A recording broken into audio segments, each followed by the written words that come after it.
Wow. Wow. Wow. I think every song I'm going to play is going to get me emotional. The reason I chose that, as I said, it's my favorite reggae record of all time. It's inspirational. When I came into, as we say, being a Rastafarian or putting my hair in locks and coming into that period of time, we got a lot of harassment. I got a lot of harassment. It wasn't an acceptable thing amongst the elders. Also, society and the local authorities, etc., were seen as rebels, and we weren't. We were actually practicing something peaceful and dealing with peace and love. People didn't like the hairstyle, but now everybody's got dreadlocks. Even dogs have dreadlocks now, so it's an acceptable part of life now, but it wasn't then at the time. So as the song was saying, Turn Me Loose, it was also basically saying, well, let me go free, let me do what I need to do, I'm not hassling anybody, just let me live a life, and that was it, basically. When I think about when we met, it was when we were talking about rugby and rugby league, and you put on the haka and the New Zealand national anthem, and you knew every single word. Yeah, well, that's it. Rugby league has been a part of my life, and I come from a town, Huddersfield, which was where rugby league started, but I've always been into football and rugby union and rugby league. And I started watching rugby basically with my dad on telly from about the age of 6. And I was just fascinated by 2 rugby union teams, which was the Welsh, but I had this affinity, I felt, with the All Blacks. And once I heard the national anthem, I just fell in love with it, because to me it signifies and sums up what life is about and what people should be doing in terms of standing firm, standing together. You moved me. I was like, this guy here, he's just helped me dig through the trash, and now he's singing the national anthem.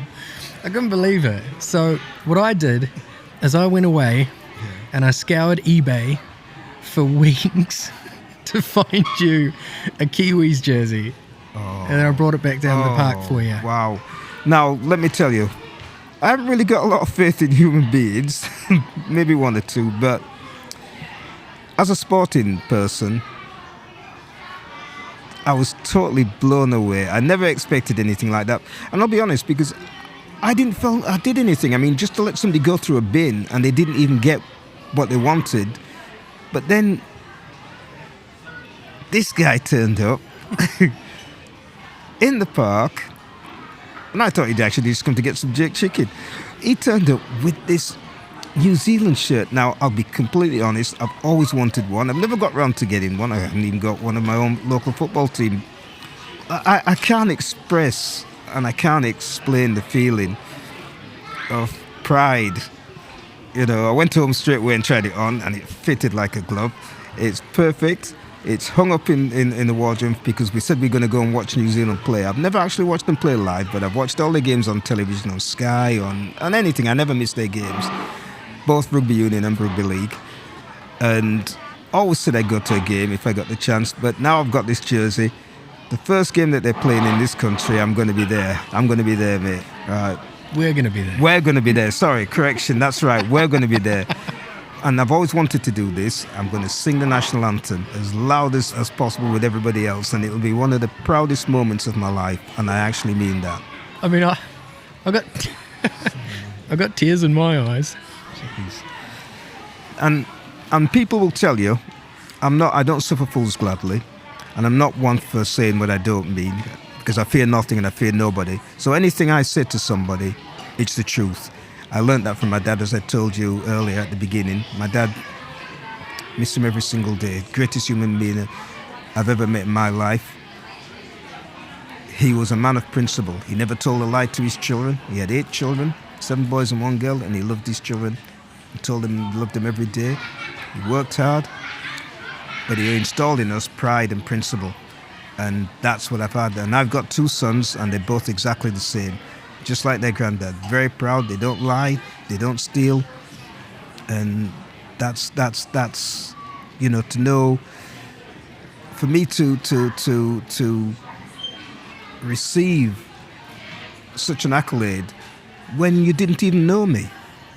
You didn't even know me. Even the young lady was so pleasant and polite. And I still feel empty because you didn't get the works that you did. But on saying that, and just like the Mighty All Blacks, they never give in. I've watched them and they never give in. They could be trailing, and that's one thing I admire about them and New Zealanders, because it could be the last 15 seconds of the game and they still play it like their life depends on it. I can see you're a hard-working young man. Well, I'm a lot older than you, and I've lived a bit. I've seen a bit of things in my time. But you've got so much energy. You've got so much to give. And that's why I said to you, never give in, because the role that you're doing is important. It bridges diversities. It brings people together. That's the most important thing in this world. That's what we're all striving for, you know? So never give that up. When I got that email from you, I had tears in my eyes. I have tears in my eyes right now. You say that you didn't get me anything from the bins, right? I didn't get much back. I got myself a new friend. I got myself a good quality new friend. That's what I got. Wow. Sorry, I'm trying not to cry here, but I think the tears are going to start coming. But that is so important, because as I've sojourned through life, I've seen a lot. I've been through a lot, and I've seen a lot of hardship. But one thing that's always come out of it is whenever you meet somebody that's genuine, and I mean genuine, I've known people 40, 50 years, and they're not genuine. You may talk to them, but they're not genuine. And you can meet one person, and they can inspire everything you've looked for, everything you've searched for, everything you've done in just a couple of minutes, in just half an hour. And you did that. And that made my day. You know, and a New Zealander as well, you know, and that's the thing. What a coincidence, a New Zealander. Well, we'll come back to that too. Yeah, What's your third song going to be? Third song is called Without You, by a group called Badfinger. Now, Badfinger were the first group to sign on the Beatles' Apple label. They were supposed to be the next Beatles. But as I've mentioned about Injustice, tragedy hit them. The two lead songwriters and founder members of the group both committed suicide. The song Without You is one of the most popular songs and been covered by many artists, including Mariah Carey, and has sold millions, but yet Badfinger made no money whatsoever. They made nothing out of it. They had a bum deal by the record companies, and yet, to me, they were one of the most influential groups that have come out to this country.